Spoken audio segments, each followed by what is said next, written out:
Hi everyone, it's Paola. Welcome back to my channel. If you're new to my channel and you're watching me for the first time, hello, hi, I have an art and design channel. I talk about all things art design, business, school, all of this type of stuff all the time. Please subscribe and check out all my other videos. So before we get into it, please check out my Instagram. Also, I have my Patreon linked below if you want to become a patron and help support this channel. I also have Venmo down below, $1 to $5 if you want to donate. So yeah, so today we are going to talk about what to do to create your portfolio. So yes, I feel like I have a lot of tips kind of laid out across my channel in different videos, different here and there moments of like explaining things, and I do have videos where I talk about portfolios, and then I do have videos where I talk about like presenting your design work, but here is the video where I share everything about how to create your design portfolio, what you need to put in a portfolio, whether you're applying for school or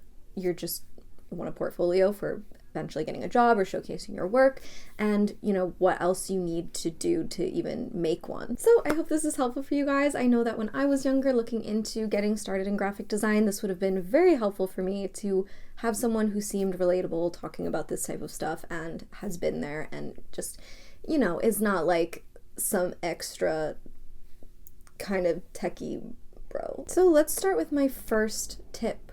Is this a tip? Helpful advice. The first thing I always say when I get questions about portfolios and what to have in a portfolio and what is a school looking for, what is a job looking for, is variety. Please have variety in your portfolio. I know that some of you might specialize in one thing or be really interested in one thing, but when you're showcasing your work in any capacity, school, job, whatever, you need to be diverse. You need to be showing that you are capable of doing more than one thing. And, you might like one thing, but you need to show that you are able to get something done that might be a little bit outside your comfort zone. All that saying that you need to have some diversity, and that could look like, yes, digital design. Okay, so there's lots of different ways to do that. You might be focusing in poster design. I know someone who reached out to me once and was like, I literally do only poster design. Okay, so what if you have a ton of that and you don't have a lot of anything else? What you need to do is you do need to create some new projects if you don't have anything else. So you are going to maybe like come up with fake clients and be like, oh, here's a little branding design I came up with. Maybe you want to branch out into some logos, just like rebranding anything, like that's all fair use. You're just reimagining a brand. It doesn't need to be like you're legally trying to sell it or something. Just kind of like look into what is in digital design and see what you're interested in, like in expanding your horizons and what you do. So that doesn't mean you need to cover every single thing that is design, but if you only are doing one thing, try to branch out and try to incorporate new projects, even if you're just making them up, working with a fake client or working with a rebrand. Okay, so you might be thinking, okay, I don't do one thing, I actually do multiple things, but you still want to create that variety. So if you're doing a lot of digital design, maybe incorporate more of your illustrative work, or if you don't do illustration, incorporate these steps to get to your digital design, like your sketching phases and things like that. So you don't want to show that you just do digital, like here it is, perfect, that's it. You want to show kind of your process, and you want to show maybe not like the bad parts of your process, but show that you are working in ways where you pick up a pen and write on paper every once in a while, or that you are taking things from physical to digital, or whatever the process is. Maybe find a way to highlight that. So third tip within the diversity and portfolio thing would be incorporating more than just digital design. So if you are a designer but you want to encompass more in your design world and in whatever job you want to look for, then incorporate your other passions, incorporate whatever that you do that is also in the sphere of design. Art direction is a big thing that is in design, and that can include like photography, set dressing, concepts. I just love that type of stuff, and I feel like you definitely should be incorporating that if you're interested in that into your portfolio. So don't limit yourself. If you are a well-rounded designer, a well-rounded artist, and you have a lot of different things that you like to do, show that. You don't have to limit yourself, but you don't have to like do every single thing if you don't feel like those are your talents or strengths. Now that I just told you to do everything at once, I also want to tell you to be careful, okay? So my second tip is curation. So when curating your portfolio, you want to create a very seamless, easy to read, easy to look at experience. And that doesn't involve 100 pieces of work, especially if this is in a portfolio that is going to be like a physical book portfolio that you're showing to someone to either at an interview to get a job or at a school interview to be accepted into an art school. You probably, like, some places have digital ones, but then some places have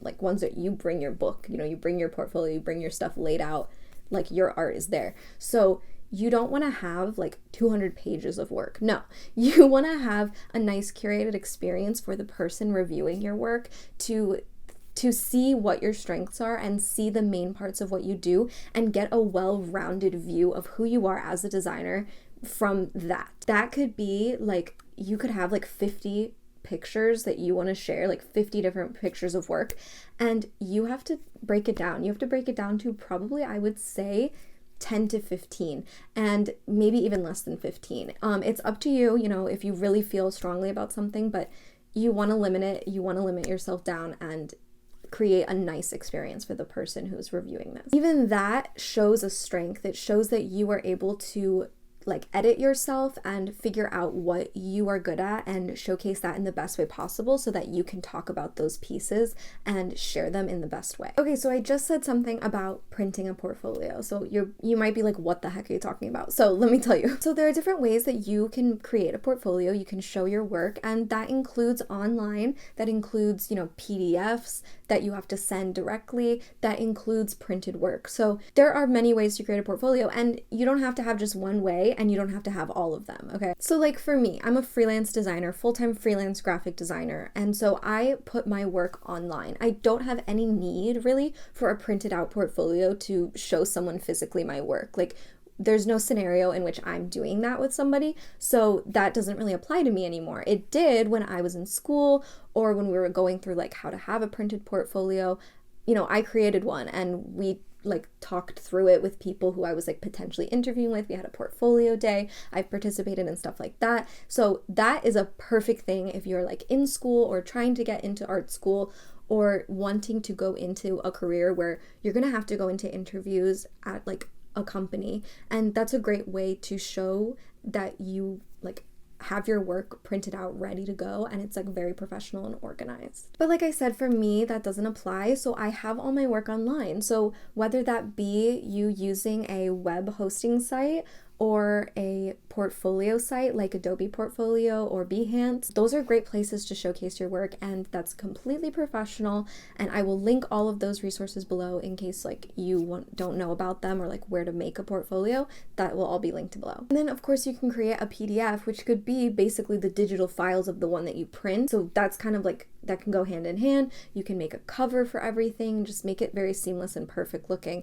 and just showcase your work that way in kind of an editorial style that will show that you can even lay out your own work to the best of its abilities. I hope this doesn't sound like a lot of information, because when it comes down to it, all you have to do is take your work and put it into one place where you can share it and show it to someone who needs to see it. So like I said, I have the online portfolio to showcase my work, but also a great way to showcase your work is through social media. That doesn't mean you have to have a big following, but like if you are a freelance designer and you're trying to get your name out there, at least when you talk to people, you can link back to your social media platforms that you want to share your designs on, or a website, and that's just a great way to like be sharing work all the time, kind of like an ongoing portfolio. So with those, you don't have to limit yourself as much. I kind of like to keep them updated. I like to delete some old ones that I'm not feeling anymore and kind of replace them with the new projects I've been working on that I'm feeling more proud of. So that can kind of be a place where you just kind of keep uploading, keep changing things, and showing who you are as a designer now, instead of like, okay, I've curated these 10 pieces and this is who I'm going to be forever. Because, you're going to change as a designer, and that's inevitable. And that can also change, obviously, with your printed portfolio as you change. But, the printed portfolio is more like, okay, I've curated down all these pieces and I'm showing it to this potential employer or this potential school that I want to be in. And, you really have to think that through, obviously, before you get it printed. So that's kind of like a different experience than the ongoing online social media presence. So my advice for anyone going into school or looking into becoming a designer, you need to just work on what you are interested in now. And definitely if you're looking into applying to certain schools, you should look at what they expect in their portfolio requirements when you submit an application to the school, because some of them have very specific things, like you need to submit this type of drawing or this type of work. And I don't even know, those are like intense sometimes. So yeah, you want to be able to make sure that you're like fulfilling the portfolio requirements for those schools, and then also showing like a well-rounded group of designs that is you and is also your abilities. Because I think definitely with schools, it's like, okay, do you have the talent to come here? And like, that sounds bad, because to me, I think anybody can get the talent. I think talent just requires hard work and interest and just trying and studying. So I think like you don't just need talent, but with these art schools, you kind of just have to show that you are like talented enough to be there. So it can be a lot of pressure, but don't freak out. Just keep doing what you're doing and working toward those goals and looking into what they expect, and even looking into people and what they've submitted that have been accepted. That can definitely be helpful. One last tip I have for you, if you are applying to school or applying to jobs, this can apply to anybody who is showing their work in any way. Don't overdo it. Don't overdo yourself. Don't share too much. Like, just show the highlights, show what you're good at. Don't be like, okay, I need to show my bad work because they want to see variety. No, show what you're good at. Don't overshare. And also, if you're presenting your work in person, don't try to over explain what your design work is. Let it speak for itself. As artists and designers, we need to let our work speak for itself and not try to defend it every chance we get. And you gotta let things go a little bit. Like, for example, I learned about like presenting your work if you have a physical portfolio. If you're handing it off to someone, don't be holding it and looking at it too. Don't do that. Just hand it to them. You know what's in it. They're looking through it. This is not your business at this point. You're just sharing what your work is to the person who needs to see it. So it's little things like that, but that creates the whole like, I'm a professional, I'm ready, and this is my work, I'm confident in my work. So even if you have to fake it till you make it, hopefully that helps. Okay, so those are my tips on how to create a portfolio, how to actually create one. Finding a site, finding a way to get it printed, creating an editorial look to your portfolio, and just being confident in your work. Diversify your work, but don't overdo it. Just be yourself. Like, it's not too much pressure. I hope this didn't overwhelm you, because it really is simple when you get the work done and you are just putting together what you love and what shows you as a designer. Even looking back at some of my old portfolios, I was a mess sometimes, but they were still good. They were still what I was proud of at the time. And I've only grown as a designer since then. So yeah, I can look back at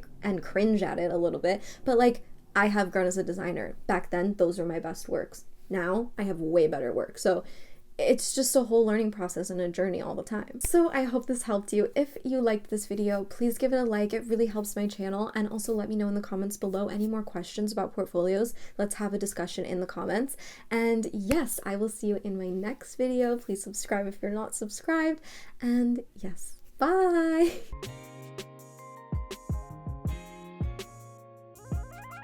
Woo, I didn't expect to film this today, but this went great. Do you not agree? Do we not agree? Do we see each other? We see each other.